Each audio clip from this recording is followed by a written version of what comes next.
Le score. Le score.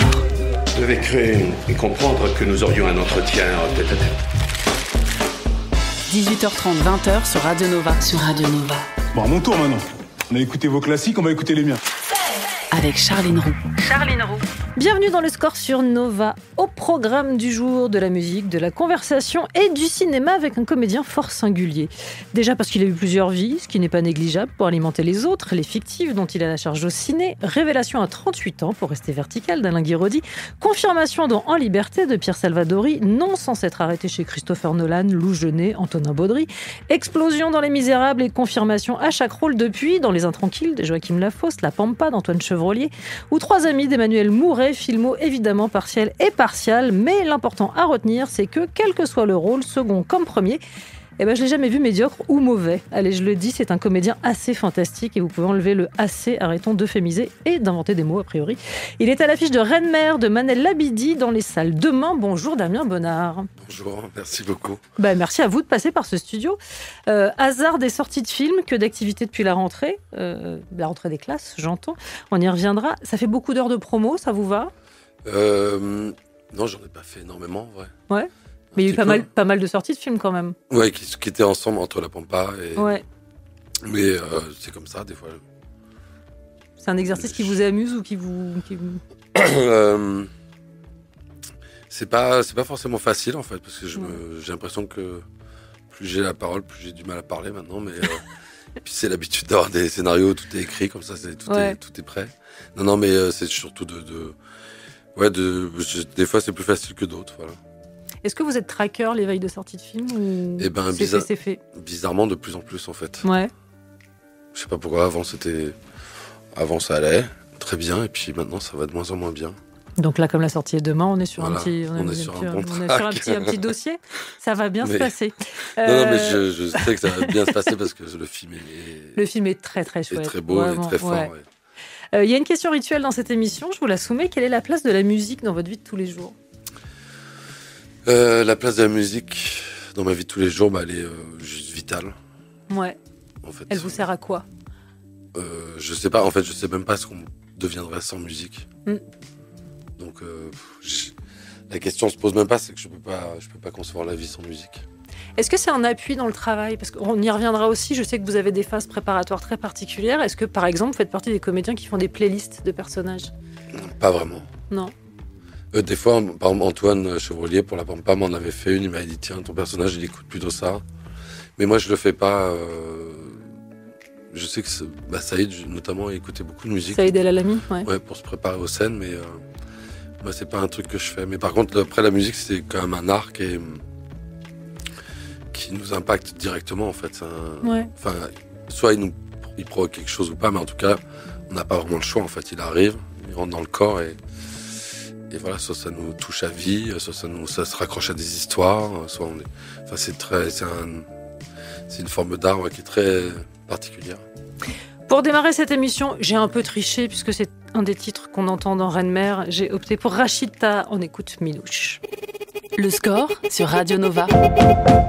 Rachita sur Nova avec Minouche. Normalement, je demande à l'invité si le choix musical lui plaît. Je ne vais pas vous faire ça, Damien Bonnard, parce que comme c'est dans le film, ce serait très gênant que vous me répondiez. Non, mais en plus, ça me plaît vraiment. Je supporte pas. En plus, ça me plaît vraiment, et évidemment, ce morceau est dans le film. Mais Rachita, beaucoup de choses sur Rachita me plaisent. Ouais. On parle de Reine-Mère de Manel Labidi. Celle qui donne son titre au film, c'est Amel, Camélia Jordana, une femme de tempérament qui ne plie jamais devant l'adversité. C'est quoi ça ? Ça date de juillet. Cessation de bail anticipée. On nous met dehors, voilà ce que ça veut dire. On va perdre notre maison ? Mais non, ma chérie, on va rien perdre du tout. Demain, c'est la rentrée, va te coucher. C'était il y a 3 jours la rentrée.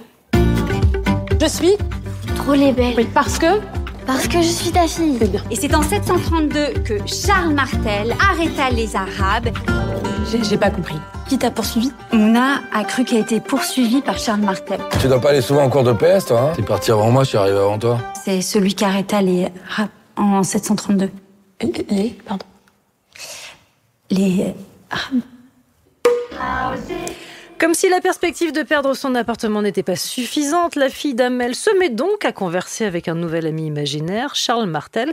Charles Martel, C'est vous, Damien Bonnard. Comment est-ce qu'on réagit quand on se voit offrir le rôle d'un chef militaire du 8e siècle dans un film contemporain ? Mais en plus, pour jouer aux côtés de Rim Montfort, qui est absolument génial, c'est son premier rôle. On réagit qu'on dit tout de suite oui. Ouais. Et après, en fait, il y avait quelque chose de très beau dans ce personnage. C'était effectivement d'arriver déjà d'une autre époque. Après, il y a tout le travail autour de l'histoire qui a été fait avec des historiens, avec Manel sur le film, mais surtout travailler un personnage qui est invisible aux yeux de pratiquement tous, sauf de Mouna. Ça, c'est assez chouette de pouvoir être invisible, en fait. Parce que du coup, plein de choses sont possibles. Et pardon, je me suis perdu dans la question. La réaction, quand on vous dit, voilà, c'est Charles Martel, mais ça se passe plutôt de nos jours. Eh ben oui, c'est tellement rare, en fait. C'est tellement un cadeau de pouvoir avoir... je crois qu'hier soir, quand on présentait le film, à l'avant-première, je parlais parce que dans ce film, il y a autant la force des comédies italiennes... de toutes les plus belles comédies italiennes, mais j'ai l'impression que moi j'arrivais des Monty Python et que j'étais balancé là-dedans. Ouais. Et puis après, dans cette relation d'amis imaginaire, j'y mettais toute une dimension au-delà de tout ce qu'il y a de politique dans le film et tout ça, mais presque la place de d'E.T. en fait, ou de Alf. Ouais, je vois très bien. Qui sont des gens qui sont un peu perdus loin de chez eux et qui du coup trouvent un peu de réconfort sur Terre. Précisons que Charles Martel n'est pas une présence gratuite ou purement gaguesque, même s'il est très drôle, mais c'est la manifestation d'un trauma chez une môme qui s'entend dire en cours qu'il a chassé les Arabes. Charles Martel est un personnage devenu mythe chez une frange de la population que s'appellerions les fachos. Est-ce que c'est un peu jouissif de retourner le stigmate en fait et d'en faire l'allié de cet enfant tout en fact-checkant un peu les prouesses du bonhomme qui ne me semblent pas être exactement celles qu'on raconte? Exactement, du coup il y a une égérie qui a disparu. Et tant mieux. Non, c'est ça qui est intéressant aussi en traitant aussi bien les petites histoires que la grande histoire, et c'est de voir à quel point des fois les choses continuent de bouger, d'évoluer. On découvre, l'histoire bouge sans cesse, et surtout qu'on savait rien du tout en fait. Moi je savais pareil ce que j'avais juste une date, 732 Poitiers, et c'était assez vertigineux de plonger dans toutes les recherches qu'ont fait les historiens autant que les archéologues, de voir à quel point des fois les choses sont transformées en fait. Ouais, c'est pas exactement comme ça que ça s'est passé. Disons-le tout à fait simplement. On poursuit la conversation sur Reine-Mère dans un instant. On écoutera aussi Amy Winehouse et tout ça, ce sera juste après la pub. Le score sur Radio Nova. Nova. L'instant fatidique est arrivé. Amy Winehouse sur Nova, Tears Dry All Then Oh là là, déjà si j'arrivais à dire le titre, ce serait vraiment mieux. Amy Winehouse, Tears Dry on Their Own. Et c'est un titre que je soumets immédiatement à Damien Bonnard. Est-ce que ça vous plaît ou pas ? Je suis un peu terrorisée. Non, ça me plaît. Non, vous êtes trop poli en fait. Je vois dans l'œil que... Non, c'est vrai. Ok, bon, ça roule. Je connais pas complètement Amy Winehouse, mais les quelques morceaux que je connais me touchent. Donc, ok, ça marche. Celui-là... particulièrement me touche, ouais. Allez, on parle de Reine-Mère qui sera dans les salles demain. C'est un film de Manel Labidi et vous le disiez, votre partenaire particulière de film est une enfant, Mouna, incarnée par Rim Montfort. Elle est votre partenaire de jeu exclusive puisque c'est la seule à vous voir. Comment est-ce qu'on établit la collaboration dans ces conditions ? Ça s'est fait, on s'est rencontrés avec la directrice de casting, et il y avait Manel aussi qui était présente, et ça a commencé par des concours de blagues. Très bien. J'ai perdu à chaque fois. Les siennes étaient plus drôles. Ensuite, on a joué à... C'est quoi, Je te tiens par la barbichette, c'est ça ? Ouais. J'ai perdu aussi. Et puis après, on est parti sur des références musicales, et j'ai perdu aussi. Donc voilà. Très bien. Elle était meilleure que moi partout. Et non, c'est une jeune fille... je sais pas, qui est remplie de plein de choses, en fait, de plein de savoirs, qui fait des petits films avec son téléphone, elle fait plein de trucs. Ouais.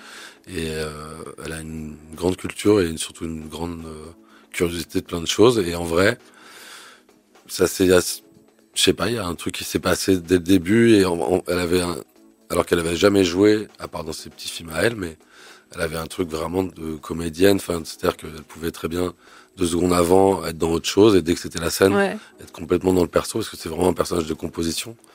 Et Manel d'ailleurs voulait pas trouver une actrice qui serait exactement le rôle. Elle voulait quelqu'un qui travaillait avec un rôle, quoi, qui n'était pas. Elle voulait pas que ça soit la personnalité de la personne qu'elle allait jouer, mais que c'était vraiment un travail de composition. Et en vrai, c'est une grande actrice. Et je sais pas, il y a un truc qui s'est passé, qui fait qu'on arrivait à jouer complètement ensemble, à être dans les mêmes, sans forcément se dire les choses, à aller dans les mêmes complicités. Alors, ce qui est très rigolo, c'est que vous êtes aussi dans les scènes avec Camélia Jordana et Sofiane Zermani, Fianso. Mais le fait qu'il n'y ait pas d'interaction directe avec eux, puisque eux ne vous voient pas, est-ce que c'était un enjeu ou est-ce que c'était une forme de frustration à un endroit? Non, c'est assez génial de se prendre une claquette dans la gueule.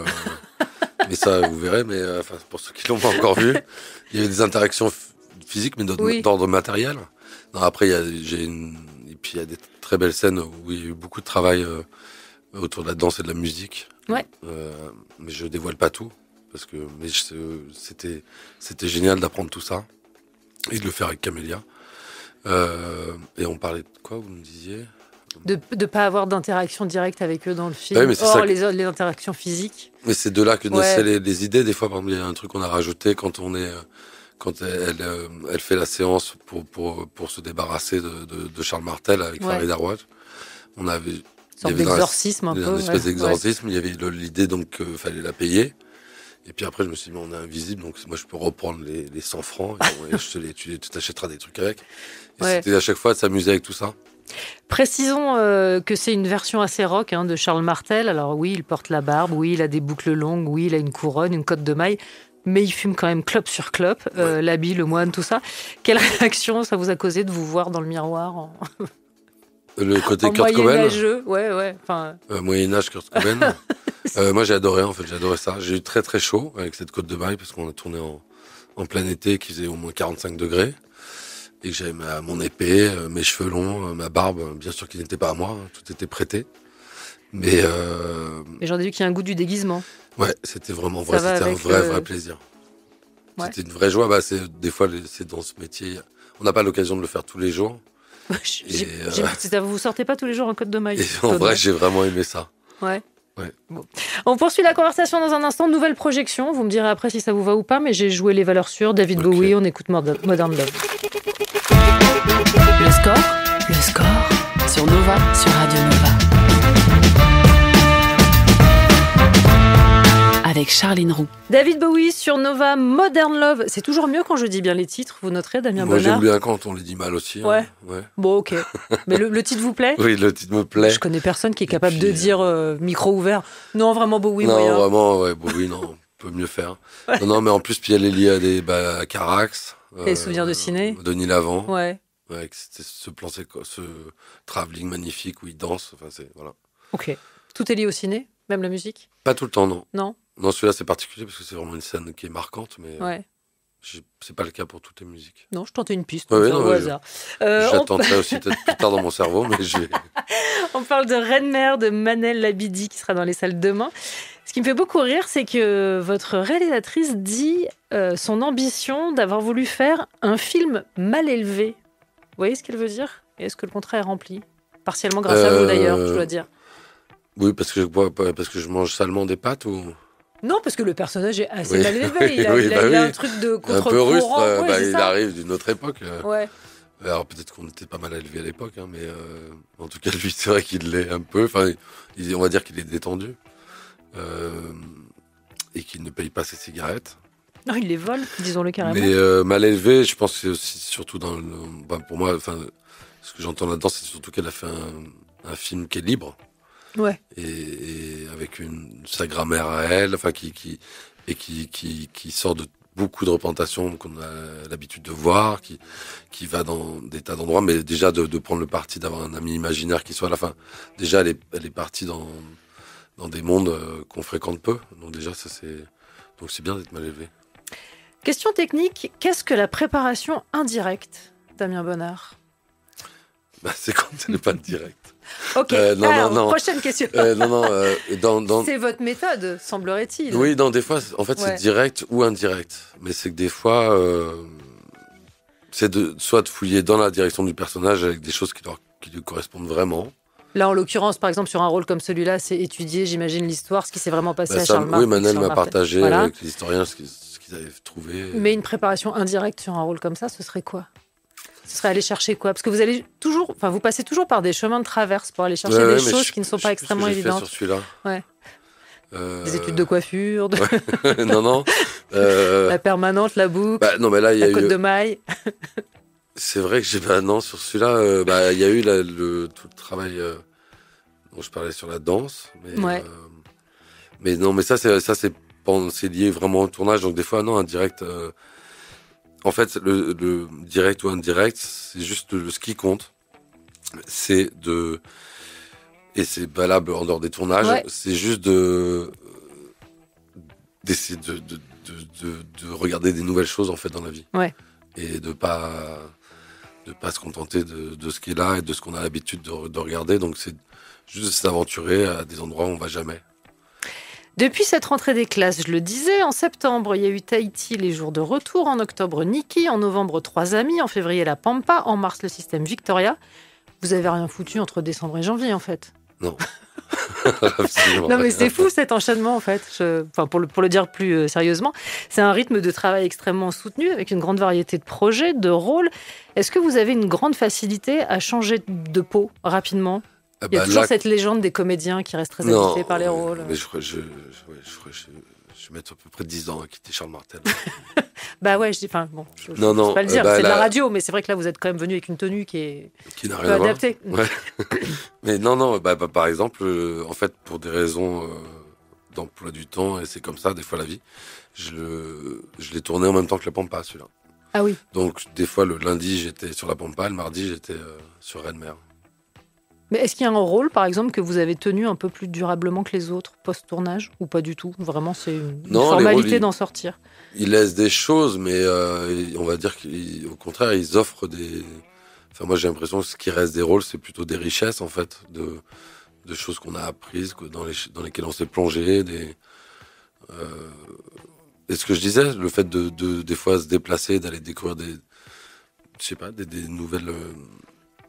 de se passionner pour de nouvelles choses. C'est plutôt des choses comme ça qui me restent des rôles, mais pas des choses encombrantes, des choses enrichissantes.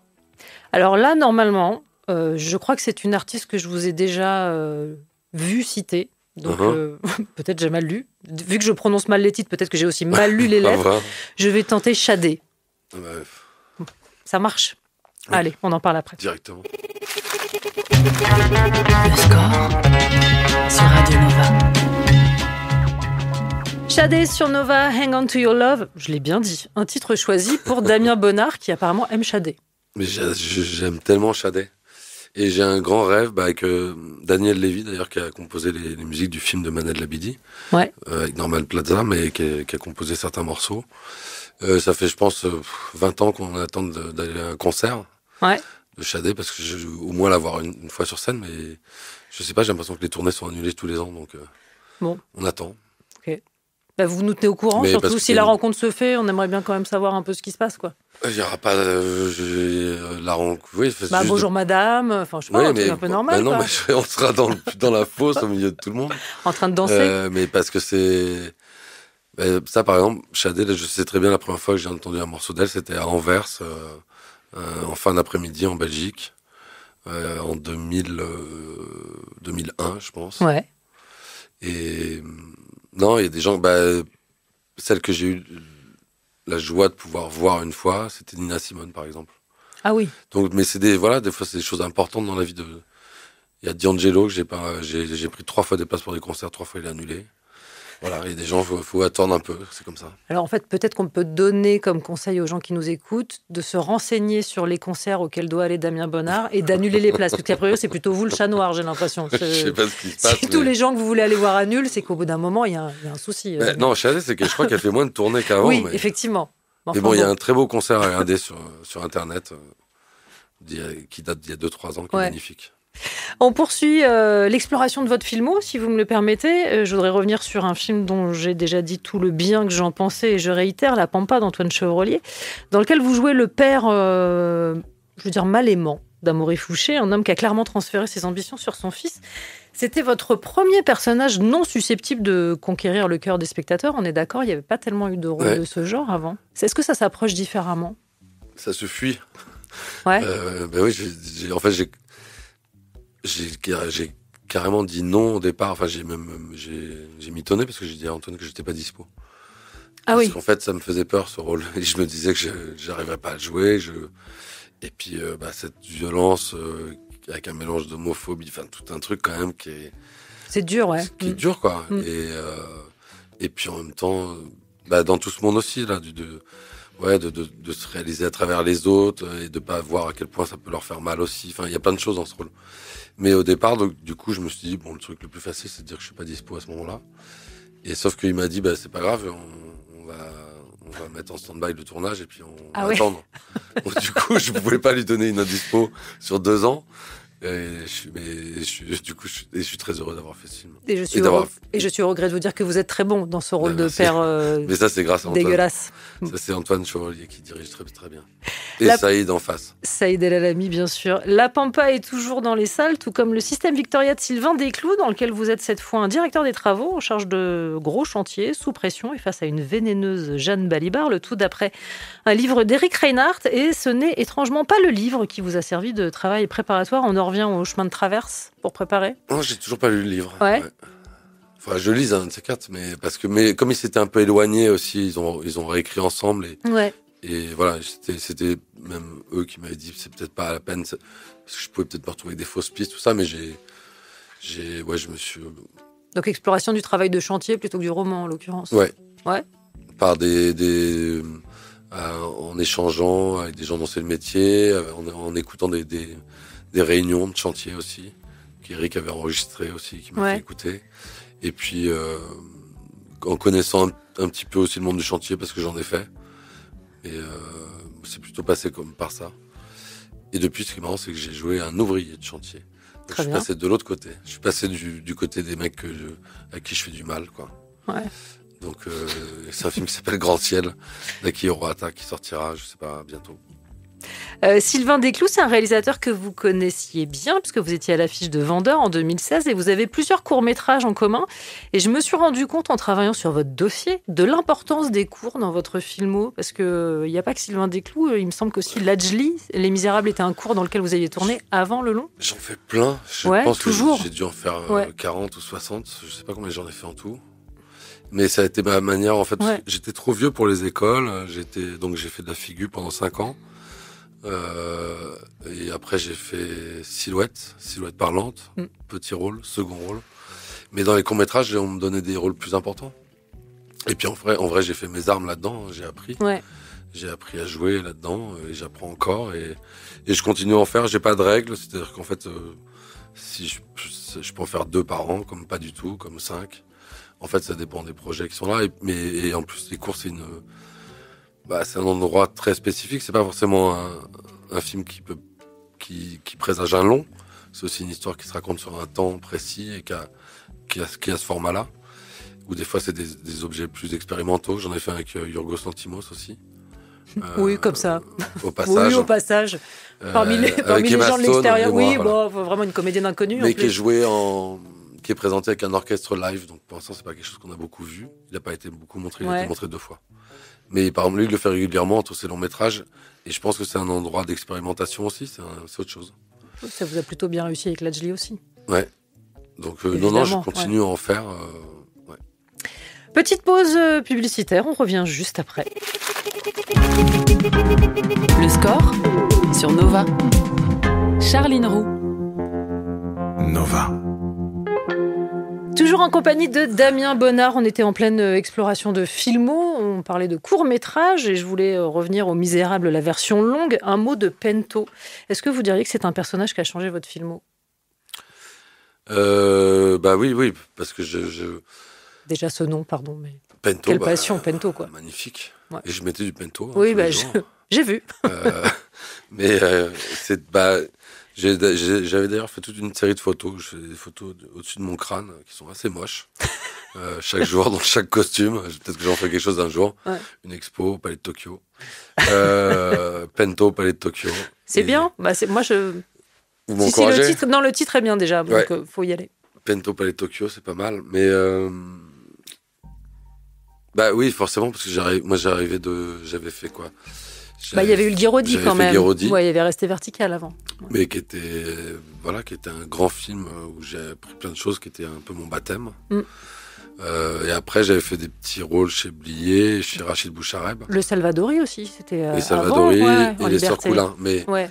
Et après, sauf que Les Misérables, forcément, j'étais d'un seul coup, on a été beaucoup vus en fait. Enfin, c'était un des premiers films que je faisais qui était partagé avec beaucoup de monde et dans le monde entier.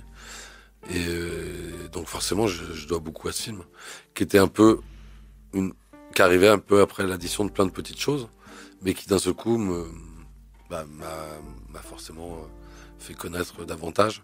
Et c'est d'ailleurs comme ça que Kurosawa m'a découvert. Kiyoshi Kurosawa, qui vous avez tourné, le film n'est pas encore sorti. Qui sortira normalement début d'été, je sais pas trop. Mais parce qu'il a vu Les Misérables, et du coup voilà. Bon ouvrons ce chapitre international, je vous en supplie. Votre palmarès, Christopher Nolan, Wes Anderson 2 fois, ce qui n'est pas rien, Yorgos Lanthimos, Kiyoshi Kurosawa, Pedro Aguilera. Vous n'êtes pas si nombreux dans ce cas-là. Nathan Silver. Pardon, excusez-moi, j'en ai oublié en route. Qui est mon frère du cinéma. Mais alors, quel genre d'expérience c'est ? Est-ce que vous voyez une vraie différence ? Est-ce que c'est Je ne vais pas vous faire le coup de l'ambition américaine, mais... Non, parce qu'elle n'est pas américaine, moi, elle est... internationale, elle est planétaire. Un citoyen du monde. Non, mais c'est vrai, en fait, c'est pas... J'ai pas de rêve américain. Enfin, il y a des tas de réalisatrices ou de réalisateurs américains qui me touchent, ou anglais, enfin voilà. Mais c'est surtout les Italiens, les Allemands, les Japonais, les Africains. Enfin, en fait... C'est génial quand on arrive à créer quelque chose avec quelqu'un qui est d'une autre culture, qui a d'autres références, et qui a un autre quotidien, qui a une autre actualité. Enfin, en fait, toutes nos différences. Et quand on arrive à s'entendre sur une œuvre d'art ensemble, et qu'en plus on arrive à la partager et que les gens qui la voient la comprennent, c'est ça le... J'ai l'impression que c'est ça, ce métier, quoi. Mais en plus, vous avez eu droit à des scènes très particulières. Si je reviens à Poor Things, le film de Yorgos Lanthimos, vous avez une scène qui est quand même assez spectaculaire. Vous y jouez un père avec ses 2 gamins qui vient leur montrer ce qu'est la sexualité avec Emma Stone.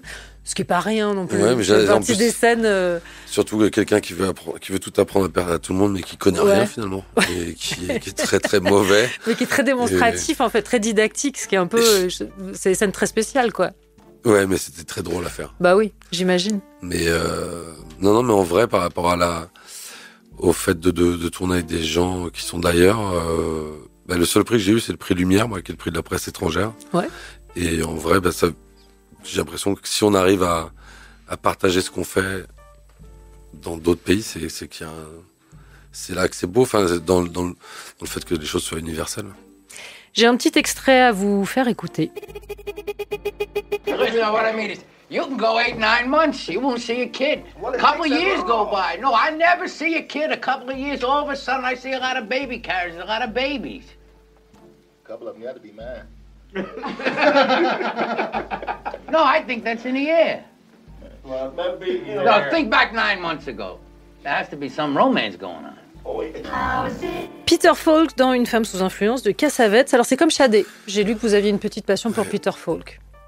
C'est quelqu'un que ce soit chez Cassavetes ou chez Colombo, ce mec me passionne. Lui par exemple, il était quand même arrivé à Hollywood et on lui a tout de suite dit enfin avec la tête que t'as, en plus il avait un œil de verre. On lui a dit tu feras jamais rien dans ce métier. Mais moi, les mecs l'ont dégagé direct, c'est-à-dire qu'ils se sont dit tu feras jamais rien. Avoir du pif, quoi. Ouais. Et puis il a un peu insisté.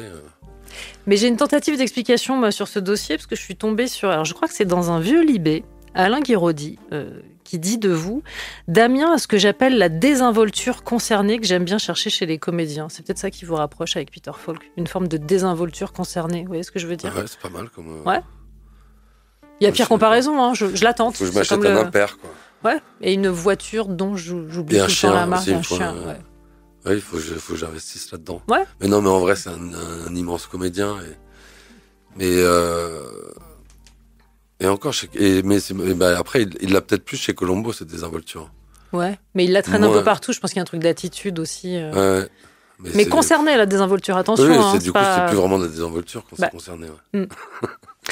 Dernier titre que j'ai choisi. Bon, alors là, vraiment, on nage en pur hasard. Je le tente quand même, c'est Cizé avec BMF. Le score sur Nova. Nova sur Radio Nova. I think I'm going to fall. Oh, fucking hell. Cisaï sur Nova avec BMF. Est-ce que je demande l'avis de Damien Bonnard ? Non, car il m'a confié ne pas avoir regardé le Super Bowl et ne pas savoir qui était Cisaï. Donc j'étais absent mais je le dis, vous noterez que je suis sympa, mais je le balance quand même, parce que c'est vraiment horrible. Mais c'est pour annoncer ce moment qui vient, qui est généralement celui que redoutent les invités, à savoir un questionnaire sur la musique. C'est une rafale de questions, il faut répondre du tac au tac. Okay. J'ai pas le droit de commenter vos réponses, ni de les juger, ce qui est faux. Je le ferai quand même, quoi qu'il en soit. Bien, est-ce que vous êtes prêts ? Merci, oui. Quel est le titre qui symbolise le mieux votre enfance ? L'enfance, elle peut être à 30 ans, on s'en fout. Ça, c'est vous qui avez la jauge, c'est pas moi. C'est quoi ? C'est un titre de Funkadelic qui dit Free your mind, and your ass follow. Parfait. Ça me va, le titre qui symbolise le mieux l'adolescence. De la Soul. N'importe lequel. Votre... Oui, c'était l'album très coloré. En fait, moi, celui où il y a Ring Ring Ring. En fait, je ne me rappelle jamais des noms des morceaux. Et on va faire comme ça. J'ai plein de disques et tout ça, mais je me rappelle tout le temps des pochettes. Donc c'est une pochette très colorée, un peu comme dit Andy Warhol, avec des espèces de fluos comme ça qui se superposent rose et vert. Je ne sais pas ce que c'est que cet album, mais... Très bien. Votre hit de karaoké ? My Way. Carrément. Ouais. L'Everest, quoi. Bah, quitte à y aller, autant faire My Way, tranquille. My Way et Si j'étais un homme de Diantel. Ah ouais, donc Sinatra et Diantel. Ouais, mais deux chansons où il faut super bien chanter. Bah non, on s'en fout, c'est karaoké. Non, en même temps, vous avez une formation. Vous avez joué dans une comédie musicale. Ouais, non, mais je suis pas spécialement chanteur. Mais j'ai trouvé une nouvelle technique. Maintenant, dans les karaokés, il faut siffler, en fait. Je suis assez bon siffleur.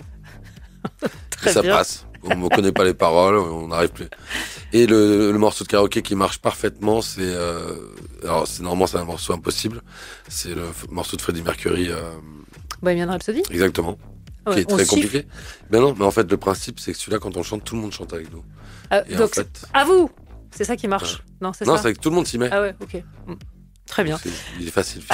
Le titre qu'on serait peut-être surpris de trouver dans vos playlists. Bah non, il y a... Ok, bah s'il n'y a rien de surprenant, il n'y a rien de surprenant. Enfin, il n'y a rien de surprenant parce que tout a une raison d'être là. Ouais, ok. Le titre qui vous propulse immédiatement sur la piste de danse ? Je vous l'ai dit, j'ai un problème avec les noms, les titres et tout ça. Comment il s'appelle ce rappeur qui est mort Tupac ? Non. Biggie, ouais, voilà. Biggie, qui est un aussi. Ouais, ça. Hypnotize Me ? Non. Ouais, c'est possible. Ouais. Le même problème de titre, nickel. Et le titre qui vous fait immédiatement... En même temps, je danse jamais. Le titre qui vous fait immédiatement sortir de la piste de danse ? Sortir, ça dépend pour aller faire... Pour ce que vous voulez, vraiment, quel qu'en soit le motif. Soit parce qu'il n'y a pas la maîtrise de la danse, soit parce que c'est vraiment un truc que vous ne pouvez pas supporter. Bah, la Zobida. Bah voilà, c'est imparable. Le titre que vous avez le plus écouté ces derniers jours ? J'ai écouté beaucoup de Nina Simone ces derniers jours, mais pas un titre en particulier, mais... j'ai réécouté beaucoup d'albums de Nina Simone. Ouais. Bah ça va, vous avez très bien répondu, je dois dire. Il n'y a pas eu de souci majeur. Je rappelle que Reine-Mère, c'est de Manel Labidi avec Camélia Jordana, Sofiane Zermani avec Damien Bonnard. Et c'est dans les salles dès demain. Et on passe maintenant à votre playlist à vous, les titres que vous avez choisis. Oui. Pour démarrer, Bill Withers, Lovely Day. Une petite justification, un mot. Aucune, parce que c'est très beau. Allez, ça me va. Non, et c'est de la musique qui fait du bien, quoi. Ouais. Et je l'ai mis il n'y a pas longtemps. Parce que je roule souvent en moto avec de la musique. Et très fort dans la rue, ça fait du bien à tout le monde, ça. Ah oui, très fort dans la rue. Ouais. Pas au casque. C'est très dangereux, sinon. Non, il ne faut pas faire ça. Allez, c'est parti. Le score sur Radio Nova. Tyler, the Creator, pour clore le score de Damien Bonnard. Damien Bonnard à l'affiche de Reine-Mère de Manel Labidi avec Rim Montfort. Je la cite en premier puisque c'est votre partenaire de jeu privilégié.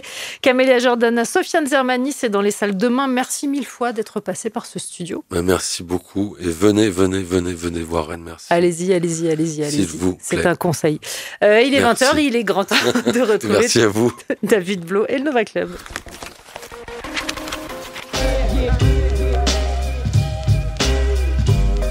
Le score sur Radio Nova. À retrouver en podcast sur nova.fr.